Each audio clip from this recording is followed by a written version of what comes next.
Let's cross now to Dheepthika Laurent, who's at the courthouse in Paris. Dheepthi, obviously these verdicts are still being read out, but what more can you tell us?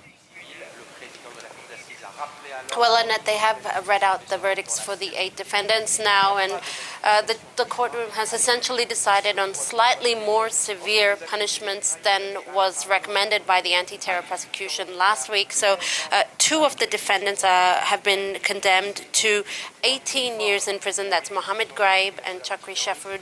They're 2 defendants who are essentially, the court found them guilty of being closely allied to Mohamed Lahouaiej-Bouhlel, the Nice attacker, and of possibly knowing that he was radicalized and had been planning the attack. So they've been condemned to 18 years, and those are terror charges. The other defendants, Ramzi Arefa, who had previously been facing a terror charge, was finally sentenced to 12 years in prison, but he does not have a terror charge against him. He's been found guilty of criminal association with criminal activity. All of this really relating to having acquired and handed over a weapon to Lahouaiej-Bouhlel, which enabled him to carry out the attack. The other defendants, 4 of whom are Albanian citizens, have been sentenced to smaller sentences ranging between 3 and 8 years in prison. Some of them also face an order to leave France definitively once they've carried out those prison sentences, as they were not French citizens. They've all been found guilty of association with criminal activity, once again relating to weapons trafficking.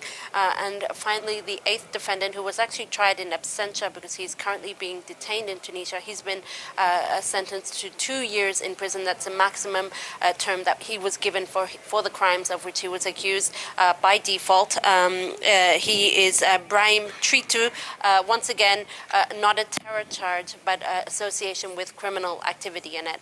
Dheepthi, what was the reaction in the courtroom as those verdicts were read out?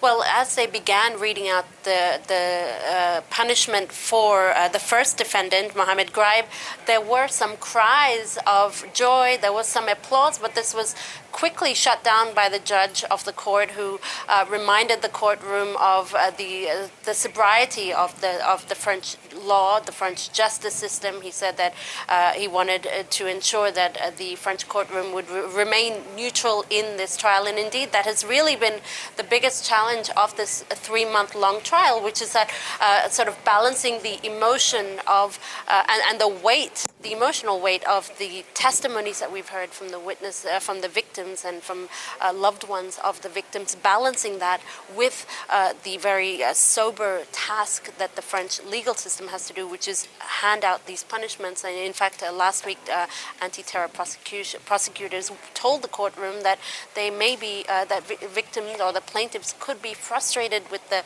sentences that were being handed down, but that it was their job to ensure that the punishments fit the crimes of which these defendants were accused, and not fit the emotion of that terrible night on July 14th, 2016, when Mohamed Lahouaiej-Bouhlel sowed that destruction on Nice's very famous promenade. Annette.